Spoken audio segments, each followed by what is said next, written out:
Hasn't started. Dr. Prabhu Pingali, if you can save 1 minute going to the podium, maybe you can like to speak from here. Oh, yeah, I'll speak from here. 1 minute. I thought I had 5 minutes. Yeah. Okay, thank you very much. First of all, on behalf of Bill and Melinda Gates Foundation, let me say it's a great pleasure for us to be sponsoring this workshop and also sponsoring this project. And we anticipate some really incredible learnings coming out of it. The whole idea of this conference was to look at the agriculture-nutrition disconnect. And much of the discussion this morning seemed to say that there is a disconnect. But I'm among a minority in this room that says actually there is no disconnect.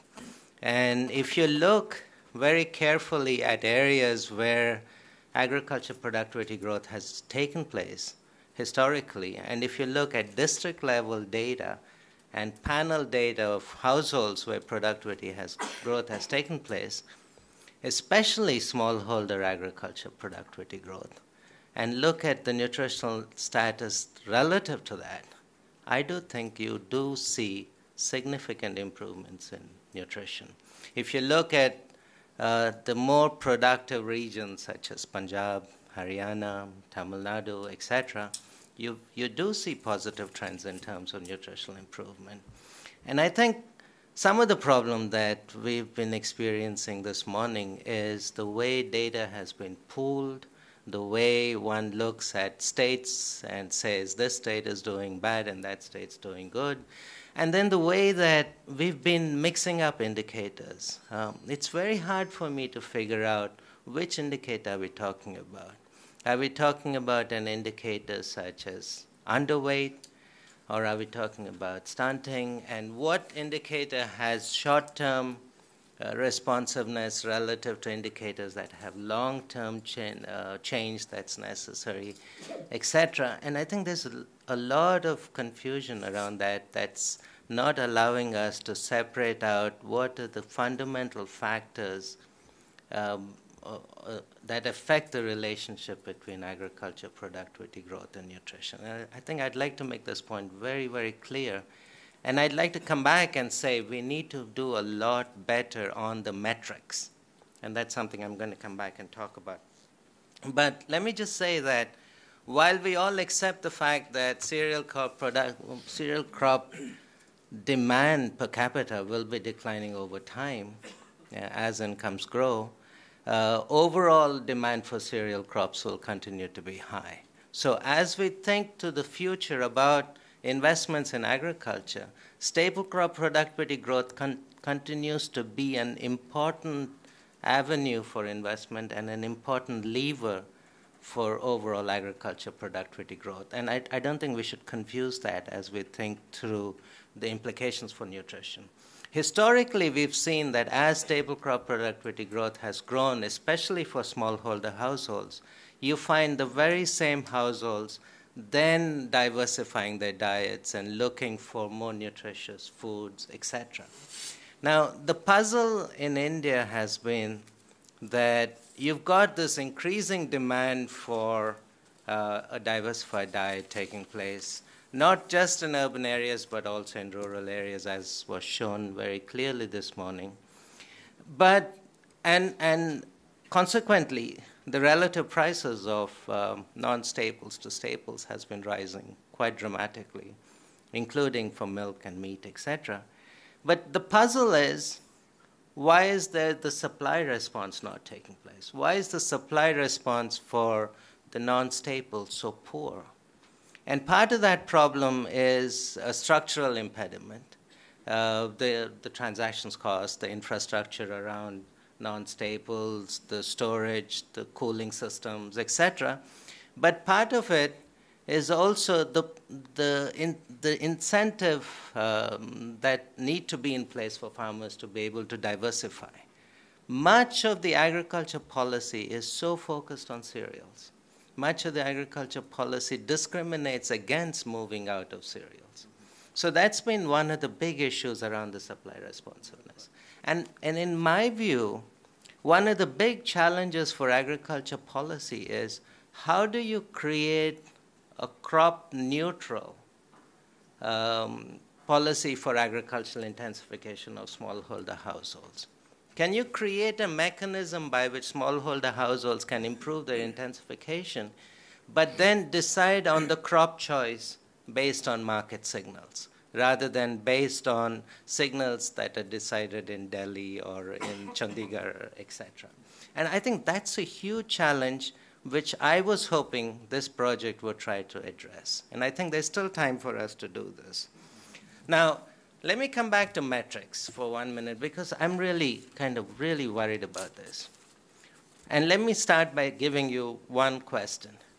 How is it that we say so glibly that 50% of Indian children are underweight and 40% of Indian children are stunted?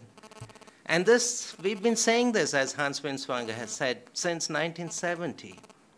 And yet, you have a country that's seeing growth rates of 7 to 8% per annum on a sustained basis.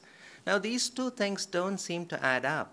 Now, I'm not undervaluing the problem of nutrition in India. I think there's a serious problem of malnutrition in India.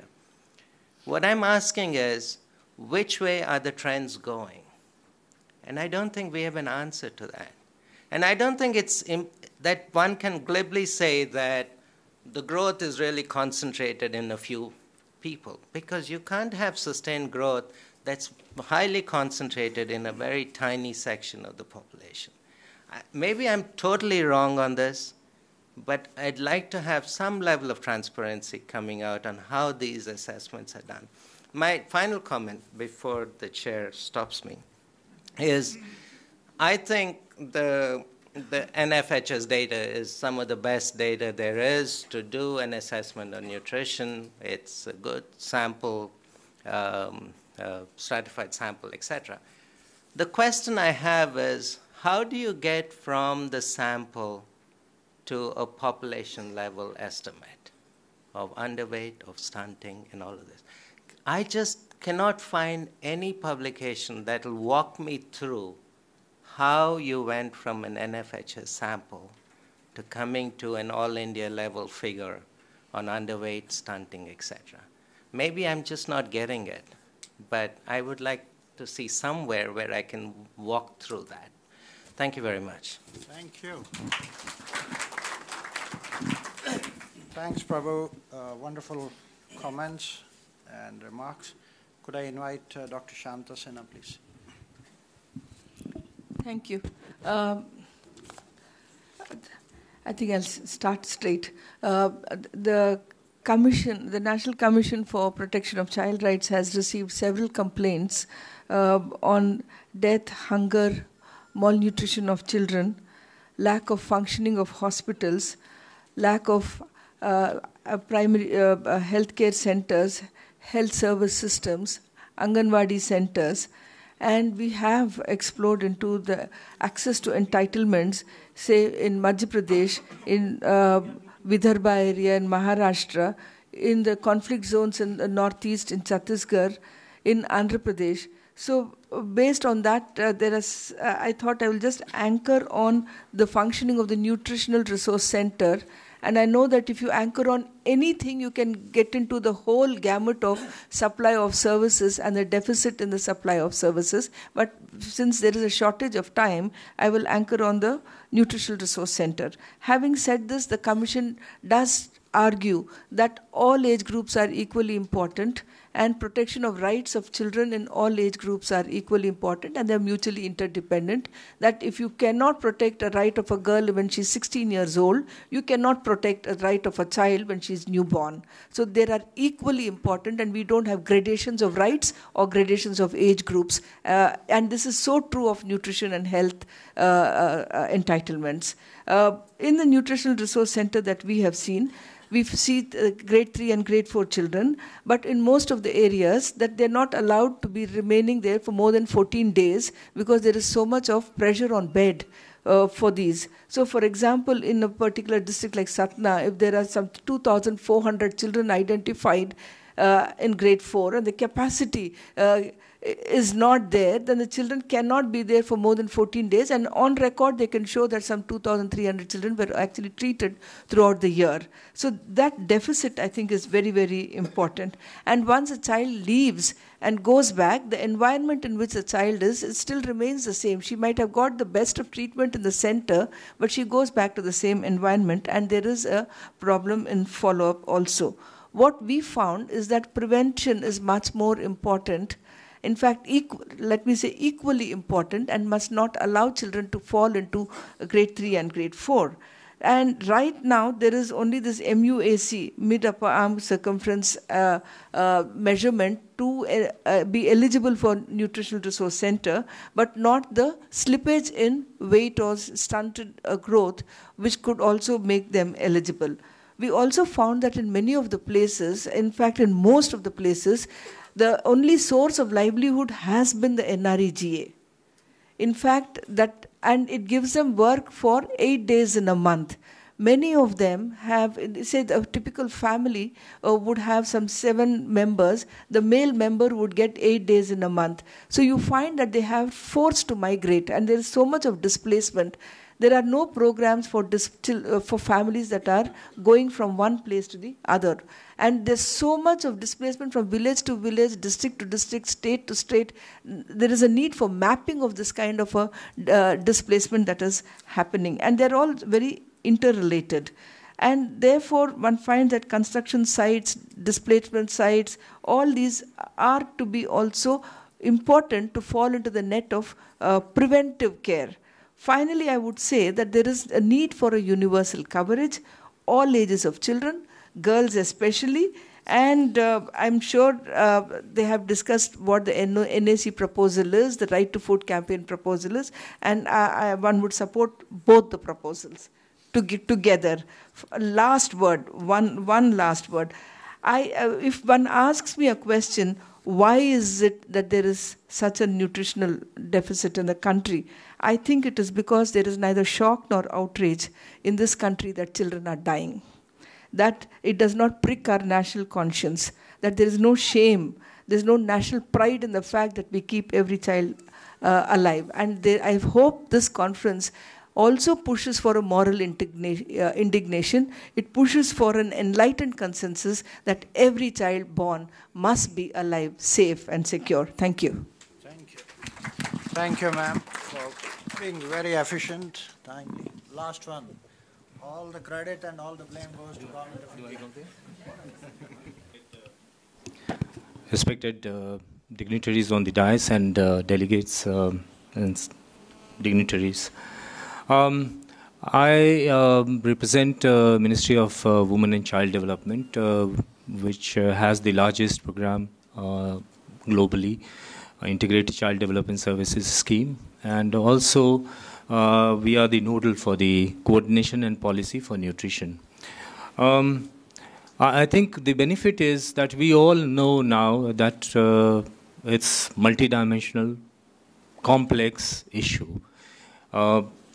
Each sector, agriculture, health, each sector has its own micro issue of outreach, of entitlement, of availability, access, and other issues.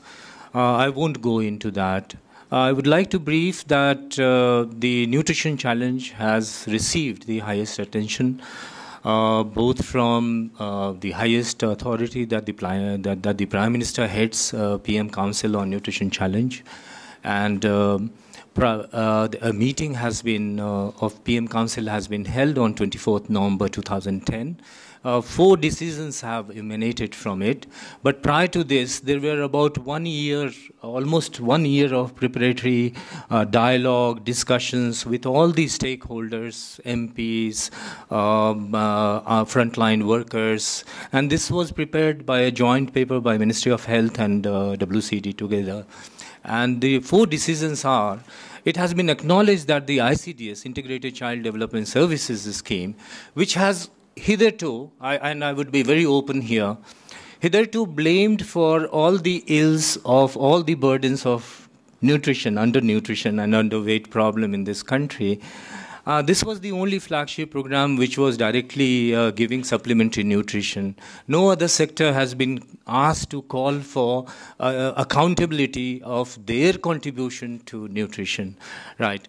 The second aspect I would like to also mention that prior to 2005-06 and prior to Right to Food, there wasn't much investment in ICDS. There wasn't investment in infrastructure. Even now, it is not there in construction of building as a component of the program.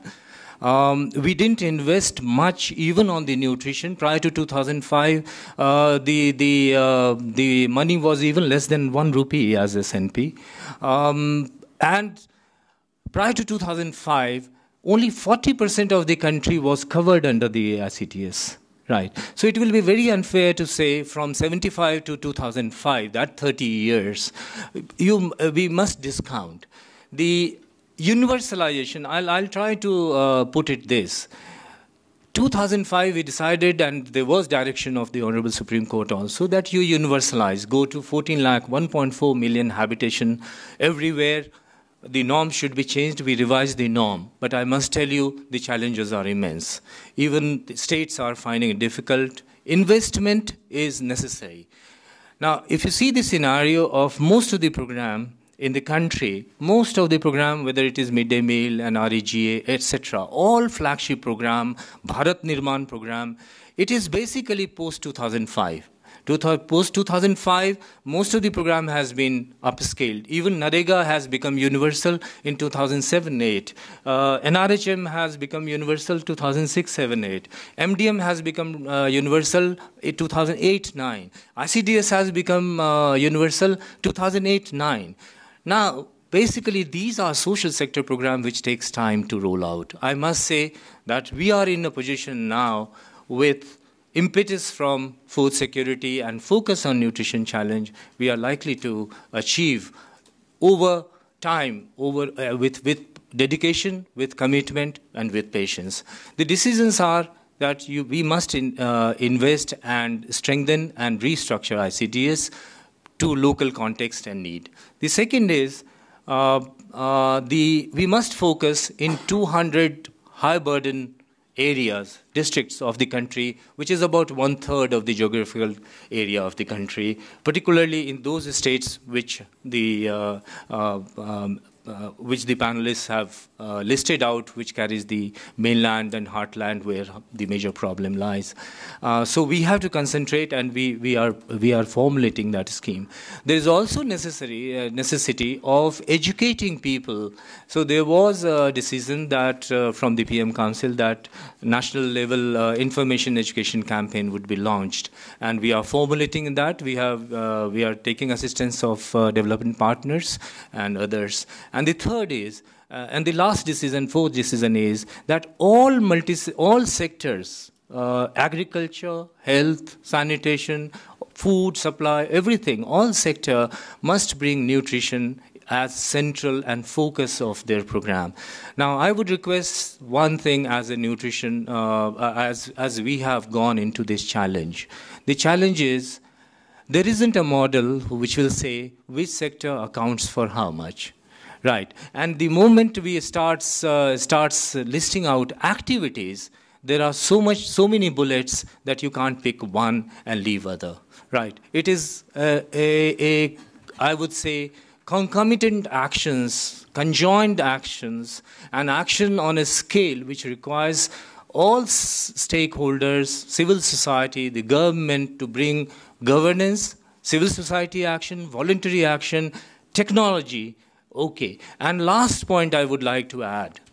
There are a lot of advocacy about involvement of in nutrition. You know, there are vested interest.